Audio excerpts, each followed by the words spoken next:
If you're wondering whether you should do a Pimp My Bio, the answer is not straightforward. No one is obliged to do Pimp My Bio to get into pitch wars. Plenty of people got in last year and didn't do one. It is not a part of the official rules. However, I would advise all mentees to do one. And one of my main reasons is that mentors who are secretly stalking mentees can take a look and see what your book is about. And if they feel like it would be a really good fit for them, or they're just fangirling with excitement and really want to read it, they can subtly and unofficially maybe give you some sort of hint, which is what happened to me and a lot of other mentees last year. You're going to get to the point where you have to narrow down your mentor list, who you're actually going to pitch to. And it is so hard. And sometimes the difference of a mentor choice can come down to the fact that you know that the specific mentor wants to read your book. So a few hints and tips. In all my personal opinion, your mileage may vary.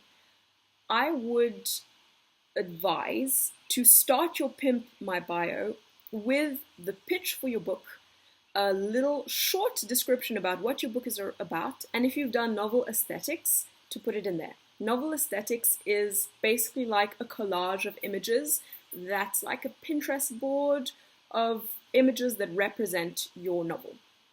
It can give people who are very visual a feeling by looking at it, saying, oh, I like that sort of vibe and theme, I like what she's doing there.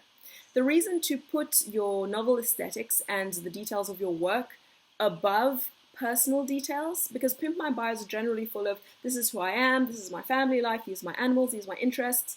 The reason to put the book information at the top is that mentors are firstly looking for a book and a premise that interests them. There are, I think, over 100 Pimp My Bios, and some mentors are going to be quite fatigued by having to read all of them and scroll through a whole bunch of personal information to find very little or nothing about the actual book.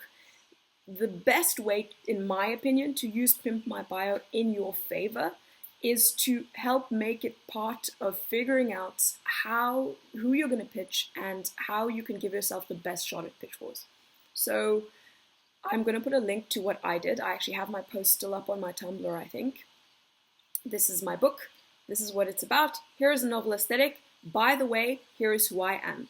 It can also be helpful in the same way to mention what kind of other books you like, what's influenced you, because then mentors can get a vibe for the kinds of interests that you have, because those interests in reading or in film or in whatever media that you're talking about and geeking out about are probably reflected in your book. So I said these are my favorite books, these are the kinds of things that I enjoy watching, because they were a reflection of what I had written, not just out of plain interest sake. So the mileage may vary. That's just my hint for the day. May the odds be ever in your favor.